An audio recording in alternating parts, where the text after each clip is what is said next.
ان کو نکالنے کے لیے چارہ جوئی کی جا رہی ہے کہ انہیں زبردستی نکالا جائے گا۔ اس حکم نامے نے بہت ساری باتیں چھیڑ دی ہیں، سیاستدانوں کے اندر چھیڑ دی ہیں، میڈیا کے اندر چھیڑ دی ہیں، مذہبی طبقات کے اندر یہ باتیں چھیڑ دی ہیں کہ ان کے نکلنے سے کیا مشکلات پیدا ہوں گی۔ مثلاً میڈیا پہ وہ کچھ ایسے اینکر پرسن ہیں، کچھ ایسے میڈیا کے بولنے والے لوگ ہیں جو کام بھی کریں وہ اس کو انہوں نے تنقید کرنی ہے۔ مثلا الیکشن کروائیں تو اعتراض کر دیں گے کہ الیکشن اس موقع پہ کیوں کروائے جا رہے ہیں جبکہ ملک کی حالت یہ ہے۔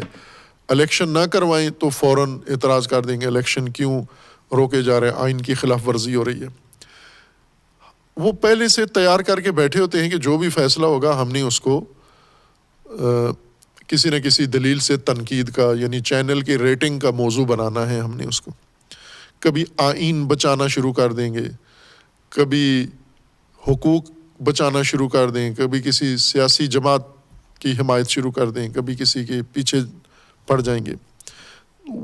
میڈیا زیادہ غیر سنجیدہ ہے، ہمارا سب سے زیادہ غیر سنجیدہ میڈیا ہے، اور اس کے بعد مذہبی طبقہ غیر سنجیدہ ہے جو فرقہ واریت والا ہے، فرقہ پرست طبقہ ہے، یہ دوسرے نمبر پر۔ میڈیا کے بعد یہ زیادہ غیر سنجیدہ ہیں۔ ان کے اندر یہ بات ہے کہ افغانی پہلے ہی پاکستان کے دشمن ہیں، اور یہ ایک عجیب بات ہے کہ افغانستان اور پاکستان کے بہت گہرے دوستانہ تعلقات رہے ہیں۔ جنگ کے زمانے میں تمام افغانی پاکستان میں تھے، پاکستان نے انہیں پالا پوسا، بڑا کیا، گروپ بنائے، اسلحہ دیا، وسائل دیے، امکانات دیے، اتنی مدد کی ان کی کہ انہوں نے افغانستان میں موجود حکومت ختم کی، روس کی حمایت یافتہ حکومت یہ ختم کی انہوں نے، پھر روس کو ملک سے نکالا، اور پھر اس کے بعد خود جا کر وہاں بیٹھے اور پھر آپس میں لڑے۔ جب آپس میں لڑتے رہے تو بھی پاکستان کی مدد سے ہی لڑتے رہے، البتہ عرب ملک اور امریکہ بھی ان کے پیچھے تھا۔ اور پھر اس کے بعد جب تک افغان آپس میں لڑتے مرتے رہے تو پاکستان نے ان کو اپنے حال پر نہیں چھوڑا، مدد کی۔ ان کے بچے خاندان پاکستان میں مقیم تھے، یہ خود سارے پاکستان میں مقیم تھے۔ ان کے بڑے بڑے اکابرین مرے ہی پاکستان میں ہیں۔ طالبان کے مرکزی لیڈر ملا عمر بانی ان کی وفات کراچی ہاسپٹل میں ہوئی ہے، جو کئی سالوں کے بعد اناؤنس کی گئی ہے ان کے مرنے کے بعد۔ خوب یہ ساری چیزیں پاکستان کے اندر ہیں۔ ان کے دوسرے امیر وہ بھی پاکستان میں ان پر ڈرون حملہ ہوا، اور اسی طرح ان کے جتنے بھی حوادث تھے اہم وہ پاکستان میں ہوئے۔ کوئٹہ اور پشاور یہ مکمل طور پر ان کے حوالے تھے، افغانیوں کے حوالے تھے۔ پاکستانی وہاں پر اتنے آزاد نہیں تھے جتنے افغانی آزاد تھے یہاں پر۔ بہرکیف یہ سارے احسانات پاکستان کے ان کے اوپر رہے ہیں، لیکن آج اگر کوئی شخص افغانستان میں جائے، کسی بھی افغانی سے پوچھے کہ سب سے زیادہ نفرت آپ کو کس سے ہے، وہ کہیں گے پاکستان۔ سب سے زیادہ دشمن آپ کا کون ہے؟ پاکستان۔ آپ کس کے دشمن ہیں؟ پاکستان۔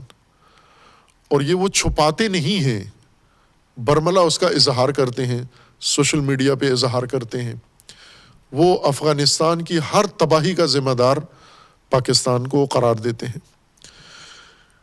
اور اس دشمنی کی فضا میں اب پاکستان یہاں سے 11 لاکھ یا 17 لاکھ اور افغانی ایک مہینے کے اندر یا مہینے سے بھی کم 20-25 دنوں میں افغانستان بھیج دے گا۔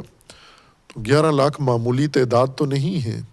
5 لاکھ بھی اگر کسی ملک میں چلے جائیں، 1 لاکھ بھی چلے جائیں، ایسا ملک جس کے اندر حکومت نہیں ہے، جس کے اندر معاش نہیں ہے، جس کے اندر لوگوں کے بنیادی ضروریات نہیں ہیں، وہاں پر یہ ساری جمعیت وہاں جائے گی تو وہاں جو مسائل پیدا ہوں گے، ان مسائل کے نتیجے میں جن کو نکالیں گے یہ بھی دشمن، جو پہلے وہاں بیٹھے ہوئے ہیں جو مشکلات جھیلیں گے وہ بھی دشمن۔ تو یہ ایک دشمن تراشی شروع کر دی ہے۔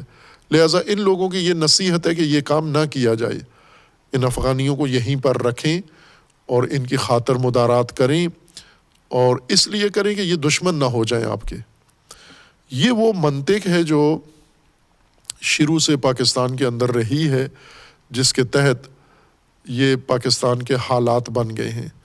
لیکن ظاہر ہے افغانی کسی قیمت پر افغانی پاکستان کے حق میں ایک ذرہ برابر کوئی ذمہ داری لینے کے لیے تیار نہیں ہے.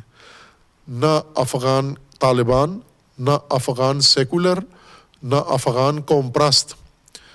آپ توجہ کریں کہ اس روس کے جنگ کے بعد افغانستان میں باری باری مجاہدین آئے پاکستان کے ساتھ دشمنی، اور پھر اس کے بعد سیکولر آئے، امریکہ کی حمایت یافتہ حامد کرزئی اور اشرف غنی، پاکستان کے ساتھ شدید دشمنی اور بھارت کے ساتھ دوستی، اور بھارت کو افغانستان میں بسایا اور پاکستان کے ساتھ شدید دشمنی. ان کے اظہارات موجود ہیں، ان کے بیانات موجود ہیں جو پاکستان کے خلاف توہین آمیز کرتے رہے، اور پبلک عوام بھی ان کے اسی طرح سے ہیں. پھر اس کے بعد طالبان آئے تو اس سیکولر حکومت سے بھی زیادہ جن کی حکومت کو پاکستان کے رہین منت سمجھا جاتا ہے، وہ حکومت بھی پاکستان کی شدید دشمن ہے. خوب، اب اس کو دشمنی میں نہ بدلیں. وہ تو آپ احسان کریں یا نہ کریں آپ کے دشمن ہیں. آپ ان کو مدارا کریں یا نہ کریں وہ تو آپ کے مخالف ہیں. وہ آپ کے ملک میں رہ کر سب کچھ کر کے پھر بھی آپ کے دشمن ہیں. بنیادی طور پر یہ جو پاکستان میں توہم تھا کہ پاکستان افغانستان کو اپنی چوڑائی، اسٹریٹجک چوڑائی بڑھانے کے لیے اپنا حصہ بنا لے یا اپنا معاون ملک بنا لے، یہ درست نہیں نکلا، الٹ ہو گیا ہے. افغانستان میں طالبان کے آنے کے بعد یہ تفکر قوم پرستوں میں بھی ہے اور طالبان کے اندر بھی ہے. پہلے یہ قوم پرست یہ کہتے تھے کہ خیبر پختونخوا پشتو نشین علاقہ یہ افغانستان ہے، یہ پاکستان ہے ہی نہیں. اس لیے وہ جو باؤنڈری ہے، سرحد ہے افغانستان پاکستان کی، اس کو رسماً نہیں مانتے. کوئی افغانی نہیں مانتا کہ یہ سرحد انگریزوں نے قائم کیا، یہ ہمیں قبول نہیں ہے. اس میں افغانستان کا علاقہ پاکستان کو دے دیا گیا ہے، اور وہ علاقہ کون سا ہے؟ وہ جہاں تک پشتو بولنے والے ہیں وہ سب افغانی ہیں. پشتو سپیکنگ کوئی بندہ پاکستانی نہیں ہو سکتا، یہ سب افغانی ہیں. یہ ان کا استدلال ہے قوم پرستوں کا. طالبان کا یہ کہنا ہے کہ نہ، پشتو نشین علاقے کافی نہیں ہیں، بلکہ تمام پاکستان جو ان کے ہم خیال لوگ جہاں پر ہیں، ان کے مدرسے، یہ سارا افغانی ہے. اور ان کے نزدیک امارت اسلامی افغانستان میں ناکام ہو جائے گی اگر پاکستان میں امارت اسلامی قائم نہ ہوئی. پاکستان جس کی سرحدیں آزاد دنیا میں اور سمندری سرحدیں ہیں، جب تک یہ ملک افغانستان کا حصہ نہیں بنتا اس وقت تک افغانستان میں وہ اپنی حکومت قائم نہیں کر سکتے. امریکہ نے انہیں باقاعدہ معاہدے کے تحت یہ ٹاسک دیا ہے. ایک دن افغانستان کو پاکستان کا حصہ بنانے میں امریکہ ساتھ دیا پاکستان کا، اور آج امریکہ افغانستان کا ساتھ دے رہا ہے تاکہ پاکستان افغان کے ساتھ ملحق ہو جائے. ایٹمی پاکستان، اتنا طاقتور پاکستان، اتنی جمعیت پاکستان کی، یہ سب یہ ان کے ساتھ ملحق ہو جائے. لہٰذا یہ مدارا آپ کو کبھی بھی اس کا فائدہ نہیں ہوا. یعنی آپ نے جتنا ان کو برداشت کیا تو کبھی بھی دوست تو نہیں بنے یہ آپ کے. اتنے احسانات کے بعد بھی نفرت ان کے اندر ہے. پھر آپ نے ملکی سلامتی اپنی دو پر لگا دی ہے. اس میں وہ افغانی جو باقاعدہ پاکستان کی شہریت لے چکے ہیں، جن کے پاس پاسپورٹ ہیں، شناختی کارڈ ہیں، جنہوں نے مہاجرت کر لی، افغانستان چھوڑ کے پاکستان میں آ کے آباد ہو گئے ہیں اور کسی کام میں ملوث بھی نہیں ہیں، بلکہ باقی پاکستانیوں سے بہتر وہ زندگی گزار رہے ہیں، ظاہر وہ نہیں آتے اس زمرے میں. یعنی ہم ان کی ایک مثال پیش کر سکتے ہیں. وہ ہر طبقے میں ہیں، وہ پشتون بھی ہیں، وہ ہزارہ بھی ہیں، وہ تاجک بھی ہیں، وہ دیگر بھی لوگ ہیں، لیکن ان سب کے اندر نمایاں ایک طبقہ افغانی جو پاکستان میں آ کے مقیم ہیں اور جو کسی تخریب و دہشت گردی کا حصہ نہیں ہیں وہ ہزارہ ہیں جو کوئٹہ کے اندر مقیم ہیں. اب تو باقی پاکستان میں بھی پھیل گئے ہیں لیکن تمرکز ان کا بڑی آبادی کوئٹہ کے اندر ہے. خوب ان کی کارکردگی دیکھیں, ان کی خدمات پاکستان کے لیے اور ان کا رہن سہن اور ان کا رویہ, یہ کسی بھی ریاست دشمنی کا حصہ نہیں رہے, دہشت گردی کا حصہ نہیں رہے, بلکہ دہشت گردی کا شکار رہے ہیں. اب یہ نہ ہو کہ انہیں بھی افغانی کے زمرے میں, چونکہ ان کی شکلیں افغانیوں سے ملتی ہیں, تو انہیں بھی ٹرکوں میں بھر کے سرحدوں پہ چھوڑ کے آ جائیں. خوب ظاہر ہے کہ اس قسم کے مواقع میں یہ خدشات ہوتے ہیں, رہتے ہیں, خواہ وہ افغانی پشتون ہو یا تاجک ہو یا ازبک ہو یا ہزارہ ہو.